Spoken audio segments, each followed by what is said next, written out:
आपने देखा विपक्ष तो है ही नहीं। अभी आप कांग्रेस को मानती नहीं? अब तक विपक्ष है कहाँ? आलाकमान की किसी नेता से विशेष बातचीत हुई है? आशीर्वाद मिला है कहीं से? मैं कहाँ बोल रही हूँ कि मैं अभी दावेदारी, ठीक है, मैं भी पार्टी कार्यकर्ता के नाते मैंने अपना विचार पार्टी को रखा है। महिला, मैं अच्छी तरह जानती हूँ कि महिलाओं की समस्याएं क्या होती है, महिलाएं कैसे राजनीति में आती है, महिलाएं कैसे जॉब पर जाती है। महिला चुनाव लड़ना है, मैं चुनाव लड़ लूंगी। वो मुझे कहेंगे आपको लड़वाना है, मैं चुनाव लड़वाऊंगी। कोई इसमें दूसरी बात ही नहीं है। गुरुग्राम के अंदर जो मेयर बनेगी जी, वो भारतीय जनता पार्टी की बनेगी। नमस्कार दोस्तों, इस वक्त न्यूज वाला रिपोर्टर पहुंच चुका है उषा प्रियदर्शी के पास। कौन है उषा प्रियदर्शी जी, बातचीत करेंगे और आपको बताएंगे। सबसे पहले प्रदेश अध्यक्ष महिला मोर्चा उषा प्रियदर्शी से बातचीत करेंगे और पूछेंगे वो अहम सवाल जो आपके हिस्से के सवाल हों। जिस तरीके से नगर निकाय चुनाव की दुदुम्बी बजने ही वाली है, ड्रॉ निकल चुका है।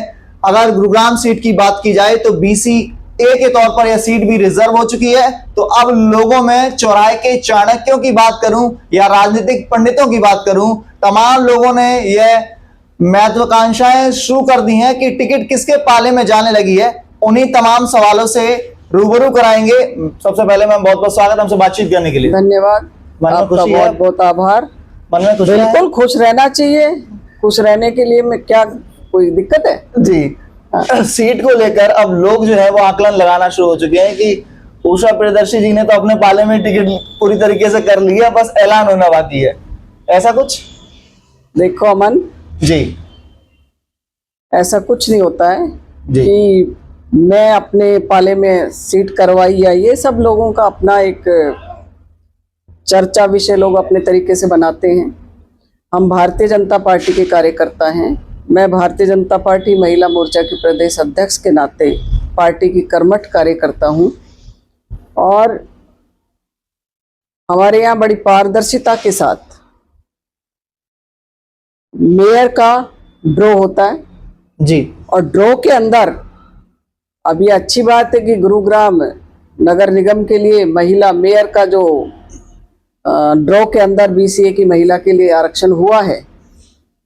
तो ऐसा कुछ नहीं है कि मैंने करा दिया या किसी के कहने से कुछ हुआ है। भारतीय जनता पार्टी निष्पक्ष तरीके से सारे काम करती है जी। और निष्पक्ष तरीके से ही ये यहाँ पर ये सब हुआ। मैम महिला है आप, तो महिला होने के नाते अब जो एक दौड़ चलती रहती है कि लगातार पुरुषों को अगर मौका दिया जाता है और अगर महिला सीट रिजर्व हो जाती है तो अपनी महिलाओं को चुनाव में उतार देती हैं, और आप जो है लगातार सक्रिय दिखाई दे रही हैं। तो ऐसे में महिलाओं के लिए क्या कुछ सोचा है, कुछ मन में है कि अगर मैं चुनी जाती हूं तो मैं विशेष तौर पर महिलाओं के लिए कुछ कार्य करने वाली हूं?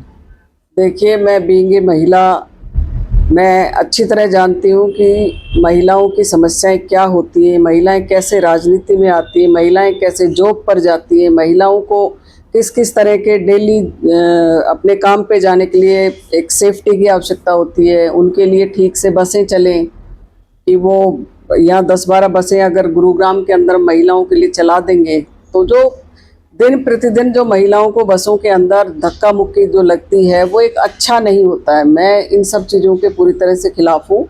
तो उनके लिए एक अलग से व्यवस्था की जाए, सेफ्टी के लिए है। जैसे CCTV कैमरे हमारी सरकार ने पहले भी लगाए हैं, दुर्गा वाहिनी थाने खोले हैं। तो इस तरह की जो चीज़ें हैं, जैसे कॉरपोरेट्स के अंदर जो महिलाएं हमारी बहनें काम करती हैं वो भी सेफ रहें। तो ऐसे काफ़ी मुद्दे हैं, जैसे महिला उत्पीड़न के काफ़ी सारे यहाँ पे केसेस आते हैं। तो मैं इन चीज़ों को बड़े बारीकी से समझ सकती हूँ, देख सकती हूँ कि हम लोग और हमारी सरकार भी इस काम के लिए बड़ी प्रतिबद्ध है। आदरणीय नायब सिंह सैनी जी हमारी बहनों को बड़ा सम्मान करते हैं और उनके लिए जो कुछ हो सकता है सरकार कि वो सेफ रहें, उनका जनजीवन अच्छा रहे, उनको सिक्योरिटी मिले सब तरह की, इस और हमारी सरकार का पूरा ध्यान है। और हम भी कहीं ना कहीं, कोई भी यहाँ मेयर बनेगा तो महिला को ही बनना है, कोई भी बने तो उसका भी ये नैतिक कर्तव्य भी होना चाहिए और उसको विचार में ये बात होनी चाहिए कि महिलाओं के लिए वो जो कुछ कर सके अच्छा करना चाहिए। आलाकमान की किसी नेता से विशेष बातचीत हुई है? आशीर्वाद मिला है कहीं से? मैं कहाँ बोल रही हूँ कि मैं अभी दावेदारी, ठीक है, मैं भी पार्टी कार्यकर्ता के नाते मैंने अपना विचार पार्टी को रखा है, लेकिन हमारे विचार से कुछ नहीं होगा। पार्टी का निर्णय, कार्यकर्ता का निर्णय पार्टी करती है और हमारे यहाँ पार्टी सर्वप्रथम है, संगठन सर्वप्रथम है। जो उनका निर्णय होगा वही हमारा निर्णय होगा। वो मुझे कहेंगे आपको चुनाव लड़ना है, मैं चुनाव लड़ लूंगी। वो मुझे कहेंगे आपको लड़वाना है, मैं चुनाव लड़वाऊंगी। कोई इसमें दूसरी बात ही नहीं है। चलिए, जनता को क्या कहना चाहेंगे? गुरुग्राम की जनता के लिए, जो लोग आपको मतदान करने वाले हैं, उनको क्या कोई मैसेज देंगे या आप कहेंगे? देखिए, मैं अमन जी आपको एक बात को बड़े विश्वास के साथ बता देना चाहती हूँ जी कि गुरुग्राम के अंदर जो मेयर बनेगी जी, वो भारतीय जनता पार्टी की बनेगी और बड़े मैंडेट के साथ, बहुत बड़े मार्जिन के साथ वो चुनाव जीतने का काम करेगी। क्योंकि जनता में जो खुशी है, जनता में का जो प्यार भारतीय जनता पार्टी के प्रति है, जनता जुड़ चुकी है भारतीय जनता पार्टी की विचारधारा के साथ। उसको वो समझ चुकी है कि अगर सिर्फ और सिर्फ है तो भारतीय जनता पार्टी एक ऐसी पार्टी है जो समाज का उत्थान कर सकती है, युवा का उत्थान कर सकती है, महिला को आगे बढ़ाने का काम कर सकती है। बाकी किसी के अंदर कोई क्षमता नहीं। और आपने देखा विपक्ष तो है ही नहीं। अभी आप कांग्रेस को मानती नहीं? अब तक विपक्ष है कहाँ? कोई एक भी आपने देखा है कि कांग्रेस पार्टी या मेयर के लिए कोई उम्मीदवार दिखाई दे रहा है? कोई नाम आया अभी तक? मुझे तो लगता नहीं है कोई नाम आया है। अगर आपकी पार्टी से कोई नाराज होकर कांग्रेस में जाता है तो फिर उनको मौका मिल जाएगा? अब ये तो वो जाने जी, ये तो कांग्रेस पार्टी का या अदर पार्टियों का अपना निर्णय है कि वो उनको कहाँ देखते हैं, किस तरह से देखते हैं। लेकिन कोई भी आ जाए, निश्चित तौर पर यह भारतीय जनता पार्टी का ही चेयरमैन बनेगा और पूरी की पूरी 36 के 36 वार्ड भारतीय जनता पार्टी के पार्षद बनने निश्चित है। 36 के 36 का नाम आंकड़ा दे दिया आपने जी। बड़ा मुश्किल आंकड़ा है। नहीं, कोई मुश्किल नहीं, बता तो रही हूँ मैं। देखिए, अभी हमने सदस्यता अभियान, हमारी जो पिछले विधानसभा के अंदर हमने चारों के चारों विधानसभाएं बड़े मैंडेट के साथ जीतने का काम किया है। इतना अच्छा वोट परसेंट गुरुग्राम के अंदर भारतीय जनता पार्टी को मिला है। जनता ने आशीर्वाद दिया है। हमारे गुरुग्राम के जिला अध्यक्ष जी को सदस्यता अभियान के अंदर, जो कि मैं सदस्यता अभियान की गुरुग्राम की संयोजक थी, प्राइमरी सदस्यता अभियान की, 2.5 लाख का टारगेट मिला था। अध्यक्ष जी ने इसको 4.5 लाख का कहा कि हम 4.5 सदस्य भारतीय जनता पार्टी के साथ जोड़ने का काम करेंगे। हम आज तक हमारे 4.5 लाख सदस्य भारतीय जनता पार्टी के जुड़ चुके हैं। तो इतनी एनर्जी उषा प्रियदर्शी में आती कहाँ से है कि टारगेट भी आपने 2 गुना से ऊपर कर दिया? 2.5 लाख से आप 4.5 लाख पे पहुंच गए हैं मिलके। देखिए, एनर्जी तो पार्टी की है, पार्टी सम्मान देती है, हम कार्यकर्ता के नाते दौड़ते रहते हैं जी। और जनता का प्यार है। असली तो जो एनर्जी वो जनता की है। और जिस पार्टी के हम पूरे विश्व के अंदर सबसे बड़े दल की पार्टी के हम कार्यकर्ता के नाते काम करते हैं और माननीय नरेंद्र मोदी जी को दिल में उतार चुकी है जनता, तो असली एनर्जी तो जनता है, जनता का आशीर्वाद है। देश के प्रधानमंत्री हैं जो लोगों का इतना ध्यान रखते हैं, किसी भी वर्ग का हो, सब वर्ग के लिए चिंता करते हैं।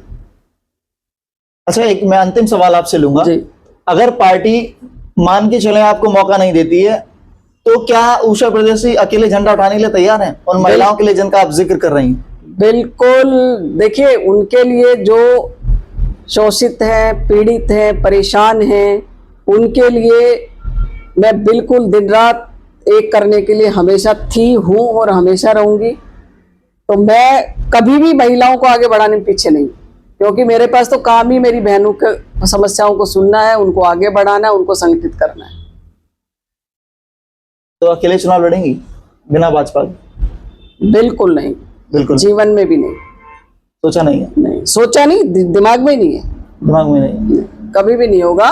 पार्टी मुझे कहेगी चुनाव लड़ना है, मैं चुनाव लड़ूंगी। पार्टी मुझे कहेगी किसी बहन को दूसरी को लड़वाना है, बिल्कुल जो पूरी तैयारी है वो सारी भाजपा के लिए समर्पण है। चलिए, बहुत बहुत धन्यवाद हमसे बातचीत करने के लिए। आपको दिखा दें हमारे साथ जो तमाम वो सवाल जो आपके हिस्से के सवाल थे, जो आपके मन के सवाल थे, और तमाम गली कूच गलियारों में जो लगातार हवा चल रही थी कि असल में यह सीट पर क्या कुछ माहौल बनने वाला है, उसकी एक छोटी सी छवि हमने उषा प्रियदर्शी जी के माध्यम से आपको दिखाई। लगातार आप हमारे साथ बने रहिए। न्यूज वाला रिपोर्टर फिर किसी अन्य प्रत्याशी के पास पहुंचेगा और सुनाएगा आपको उसके मन के सवाल। धन्यवाद।